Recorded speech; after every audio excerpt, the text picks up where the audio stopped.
মুহররম মাস আমাদের কি শিক্ষা দিচ্ছে এবং এই মুহররম মাস আমাদের কিভাবে অতিবাহিত করা উচিত এ ব্যাপারে মুহতারাম। আল্লাহ পাক রব্বুল আলামিন আমাদের 3টি মাস নির্ধারণ করেছেন হজের মাস, শাওয়াল, জিলকাদ, জিলহজ। আর 4টি মাসকে রব্বুল আলামিন সম্মানিত করেছেন। সেই 4টি মাস হলো জিলকাদ, জিলহজ, মুহররম এবং রজব। এই 4টি মাস যেগুলো আল্লাহ পাক হারাম করেছেন, সম্মানিত করেছেন, যুদ্ধ, বিগ্রহ, দ্বন্দ্ব, কলহ, মারামারি, কাটাকাটি, হানাহানি এই মাসগুলোতে করা যাবে না। মুহররম মাসটি এমন একটি মাস, আর এই মাসের মধ্যে এমন একটি দিন রয়েছে যেই দিনটি সমস্ত দিনের তুলনায় শ্রেষ্ঠ। আল্লাহ পাক রব্বুল আলামিন সেই দিনে দুনিয়ার নিকটতম আকাশে আসেন।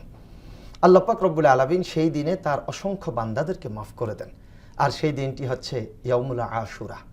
ইয়াউম শব্দের অর্থ হচ্ছে দিন, আশুরা শব্দটা আসছে আশারা থেকে।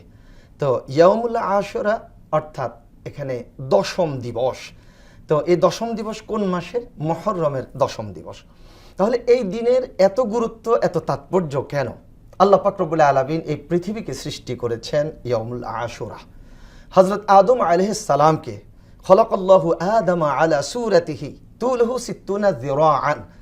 আদম আলাইহিস সালামকে আল্লাহ পাক তার পরিকল্পনা অনুযায়ী 60 গজ লম্বা করে সৃষ্টি করেছেন।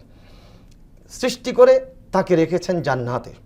উল্লাহ বিতু, যখন আল্লাহ পাক রব্বুল আলামিন নির্দেশ দিলেন তোমরা এই জান্নাত থেকে বেরিয়ে যাও, যেদিন এই পৃথিবীতে আসছেন সেই দিনটা ছিল ইয়াউমুল আশুরা।